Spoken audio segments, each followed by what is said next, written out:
Hello, and welcome to channel Ein Key, and I am your host, Voluntary. It wouldn't be much of a surprise if I told you I watch a wide variety of videos, not just those I agree with. Well, among those I watch include a few men's rights channels. I find their points interesting, but I do find myself wondering how much of it is due to meeting the wrong women versus the state of women in general.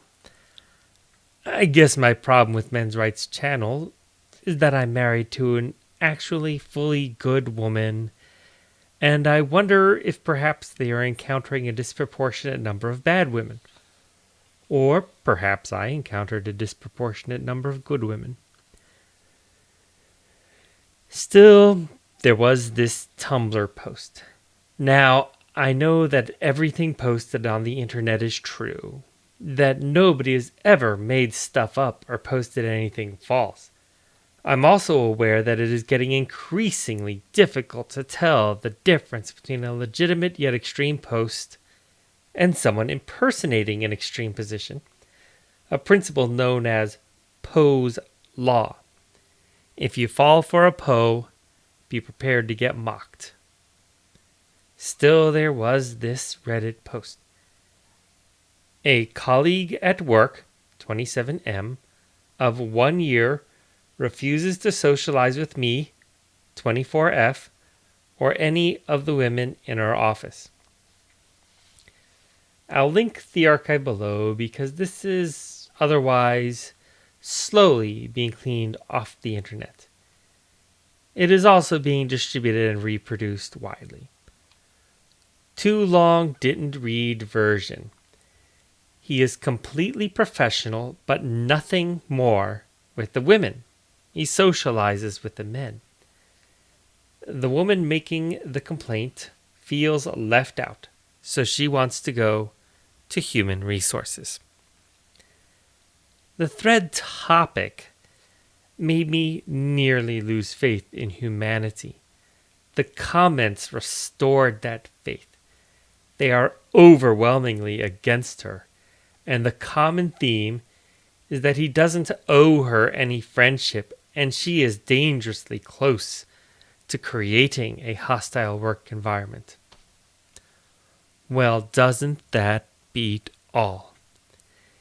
If you interact above and beyond the professional, you risk getting accused of harassment, but if you do not, you get accused of creating a hostile work environment. Either way, interact or don't interact, a hostile work environment is created. The arguments by those who support him are that he is trying to avoid doing or saying anything that might get him accused of sexual impropriety. The argument by those who support the woman who made the post is that this is sexual discrimination. And me? I think it is amazing that this woman doesn't see the connection between what this guy is doing and the current cultural movement spurred by Me Too. Many of the commenters made exactly that point, and her own comments in turn indicated that she did not make the connection. Every response she made, although many of them were deleted, insisted that it was all about discrimination and not at all about harassment in any way. She flat out denied that his behavior might be considered a way to protect himself. Personal anecdote. I was recently accused at work, and the accusation was so bizarre that people who know me knew immediately that the accusations were made up. HR didn't exactly do much in the way of investigation, simply took my word and their word, and the fact that I flatly denied it, even when they tried to elicit a confession through the usual question, is there anything you did that could be misinterpreted? Even with that question, I gave no ground. During the investigation, I refused to meet one-on-one with any woman. When my manager tried to have a meeting over getting a pay raise, I insisted on having a third party there to observe the meeting. My manager was very surprised and wound up transferring me to another manager to avoid the hassle of having observed meetings.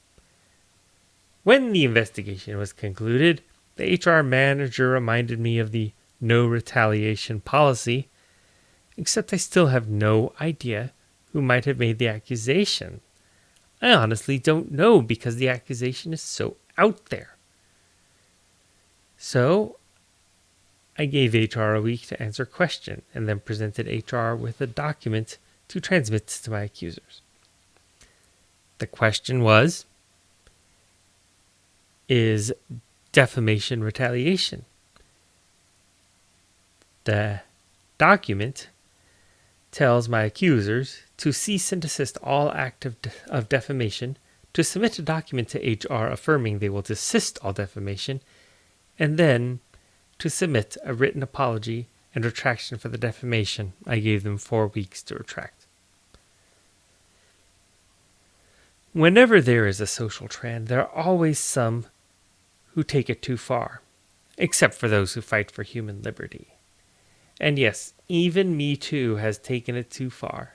When Time's Up refused to accuse Governor Andrew Cuomo because they were on the same party, it was obvious the movement was going astray.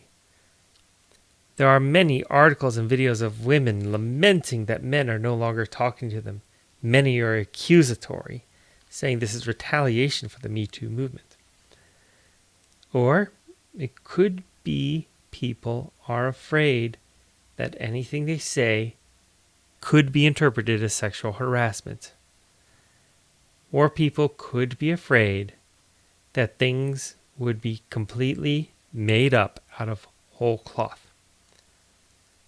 I don't want to be lumped in with the whole men's rights movement. I believe in individual rights, and men are individuals, and so are women. If you are a person, I want to protect your rights. Even so, this is a very interesting example of where our culture has gone. Thank you for watching. We're now in the double digits for subscribers, and hopefully we will only keep growing. So please like, share, comment, and subscribe to help my channel grow.